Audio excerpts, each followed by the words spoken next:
Rolling na direct? On air na? Oh, rolling na mga traidor.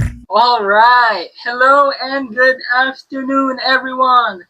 Welcome to the RMR Podcast! Exclusive On Spotify. and YouTube. Alright, we are glad that you are here with us today. So ano nga ba ang topic natin ngayon, kaibigan? Kaigan, ang ating topic ngayon ay napaka-interesting na pinamagatang Ang topic natin ngayon ay Behind the Camera, How the Directors Control Our Emotions.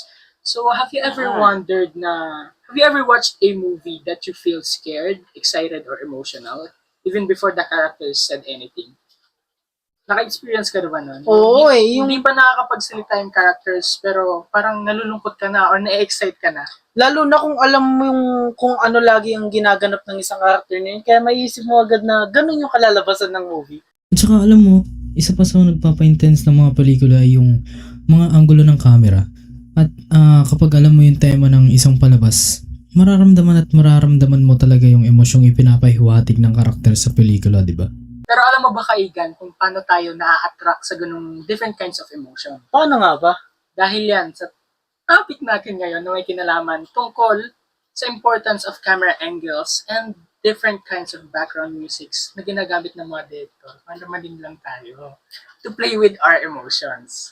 So sabi nga dito sa source natin, that's not because of the story or the actors. Directors carefully plan every scene to guide our emotions, and that's why today we'll explore what happens behind the camera and learn how directors use different techniques to influence what we feel while watching.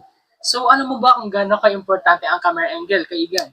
Hindi masyado dahil hindi ko pa naman nakikita paano nila sinushoot ang kanilang mga movie or video. Ito bigyan kita ng example. Nakapanood ka na ba ng movies? Usually nakikita natin to sa mga superhero movies wherein na may inaangat or may sinasakal yung isang character where it seems na binubuhat niya mataas. Meron ako napanood na ganyan sa movie na Batman. Inaangat niya, kaya akala ko kaya niyang buhatin ng isang kamay lang yung villain. Di ba? Napaka-powerful ng camera angle where it seems na parang nabubuhat ng character ang isang kalaban. Pero behind that was just all great camera angle. Ibig sabihin pala kung hindi marunong ang cameraman, hindi gaganda ang isang movie. At hindi mangyayari yan kung hindi dahil sa isang direktor. Napakagaling naman pala. Props sa lahat ng mga directors dyan. Shout out sa inyo. Palakpakan para sa inyong kagalingan. Alright. And on the other hand, a high-angle shot looks down on a character, making them seem weak. Ito yung sinasabi natin kanina, kaigan. Or a helpless or afraid. No?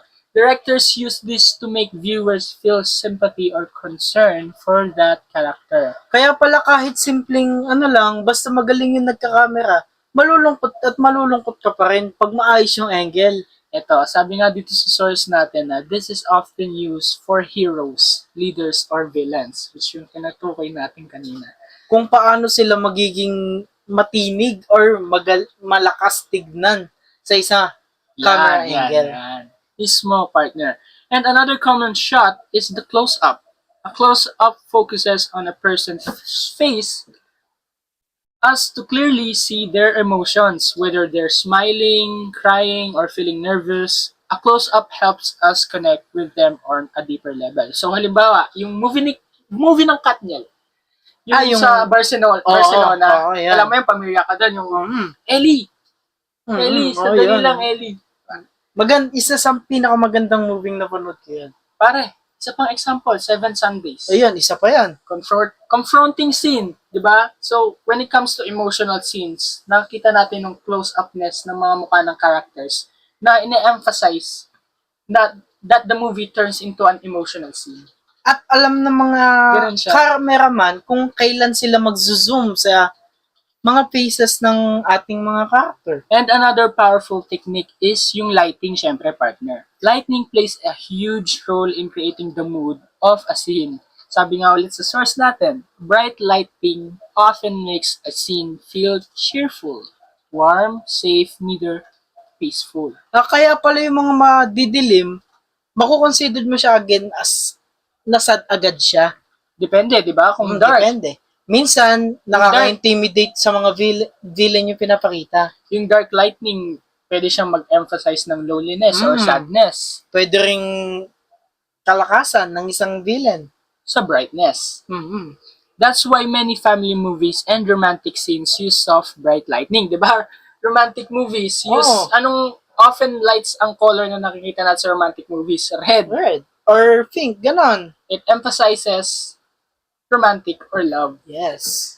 So meanwhile, dark or low lighting creates mystery or fear. Ito yung binabanggit natin kanina. Or suspense.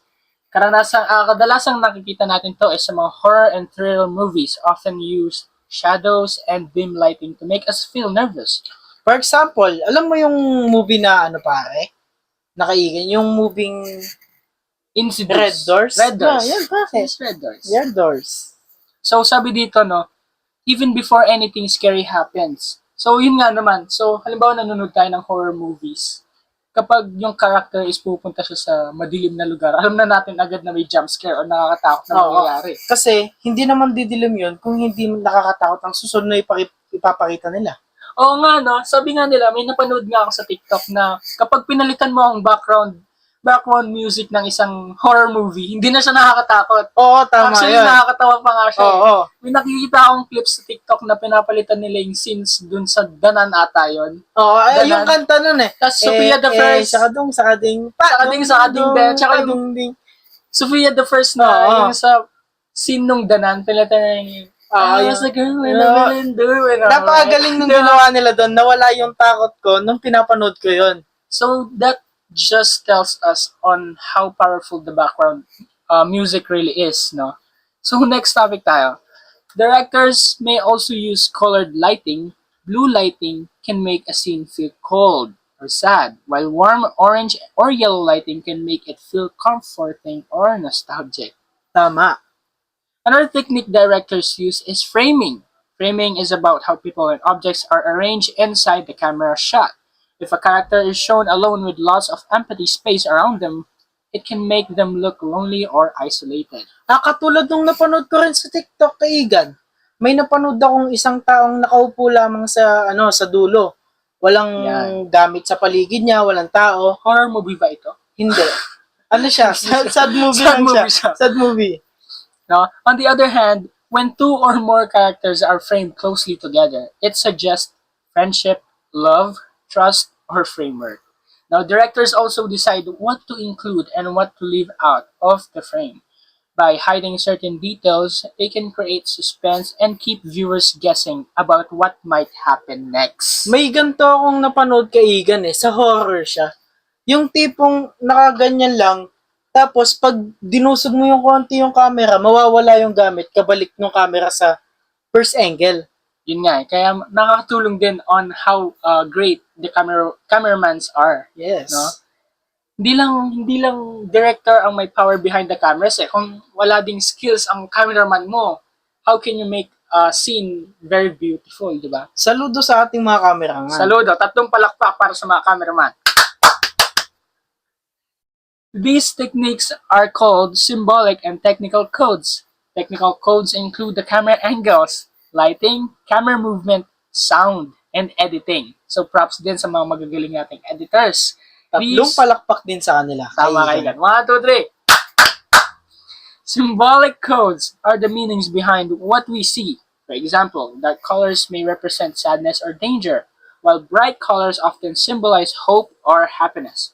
A rainy scene might symbolize loneliness, while sunlight can represent a new beginning. That's why we see on the yung mga endings ng mga movie kaigan, wherein lumilitaw yung bright or lilitaw bigla yung araw as a symbol of a new day or a new start. Malalaman mo agad kung nakakatakot or malungkot ang ending depende sa pinapakita nilang lighting. Sabi nga dito, when these color codes work together, they help tell the story without relying only on the dialogue. Exactly. Think about your favorite movie.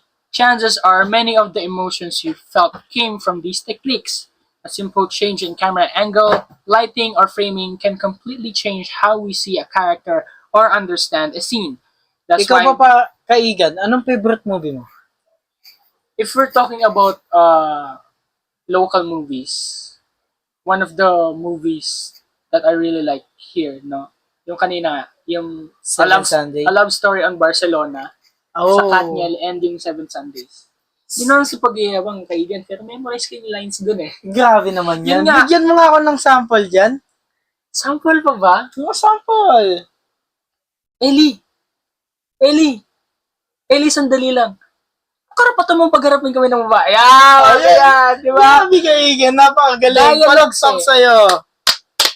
Nakukuha rin tayong mga viewers sa dialogues eh, di ba? Kaya, napaka-importante rin ng dialogues because that helps the viewers recognize and remember how a movie is, how good a movie is. Tsaka kung paano nagpo-flow yung mga kanilang words at tsaka yung sinasabi nila, napakaganda. Pinag-isipan ng director kung paano niya Isa sa mga masasabi mong maganda ang movie kapag may nami-memorize kang lines ng mga characters eh. Ganun siya eh. So that's why filmmaking is both a technical skill and an art. hindi madali ang paggawa ng movie. Hindi kaigan. Dahil- Without this helps, camera Yes. angles, Hindi kaya ng isang tao gumawa ng isang full movie. tama. Every camera position, every light, and every frame is carefully planned to create the strongest emotional impact on the audience. Kasi maiisip mo bang nakakatakot yung kung pangit yung pagkakashoot? Eto iisipin mo bang nakakatakot yon? Kung without the proper lighting, halimbawa maliwanag yan, No. halimbawa yung background story niya is intro ng Sophia the First. No. Kasi So, nakadepende pa rin dyan Importante talaga yung ano eh, no? Mm. Importante yung proper background musics and lightings. sa lightings. Kung isipin mo eh. So the next time you watch a movie, don't just focus on the actors or the story. Dapat i-learn din natin how we appreciate the directors, the proper lightings and camera angles eh. Kung paano natin i-appreciate yung mga actors, dapat ganun din natin i-appreciate yung directors, cameraman, and Kasi hindi editors. biro eh. Hindi madali ang paggawa ng isang movie, kaigan. Kailangan din natin i-appreciate yung mga kasi hindi biro ang mag-isip ng camera angles. Tama. 'Di ba? So kung bara-bara mo lang yan na i-shoot without proper camera angles, Pangit ang kalalabasan ng iyong movie. saka maguguluhan ka, hindi ma-identify action ba ito, drama ito, O love, nakakatakot. Malay mo, nakakatakot yung sinut nyo, tapos yung lighting nyo, kulay puti. Tama. Sinong matatakot doon? So try to notice the camera angles then, the lighting and the framing. You might be surprised by how much these hidden techniques influence your emotions without you even realizing it. Diba? Exactly. Ayan, so that's all muna for our topic and our first episode, kaigan, no? Napakagaling. Napakaganda. First episode pa lang to at napakaganda na ng topic natin. Nag-enjoy ako. Sobrang interesting Nag-enjoy ka ng ba? ating topic. Nag-enjoy ka ba, kaigan? Sobrang enjoy. Ang dami kong natutunan. Nag-overtime tayo ngayon on rolling, pero okay lang yan. Ang importante ay nag-enjoy tayo. Kaya naman, see you on the next episode. Thank you for joining us on today's episode of the RMR Podcast exclusive On Spotify. and YouTube. We hope that you learned something new about what happens behind the camera. Don't forget to like, share, and follow us for more interesting discussion. Until next time, keep watching, keep learning, and see you on our next episode!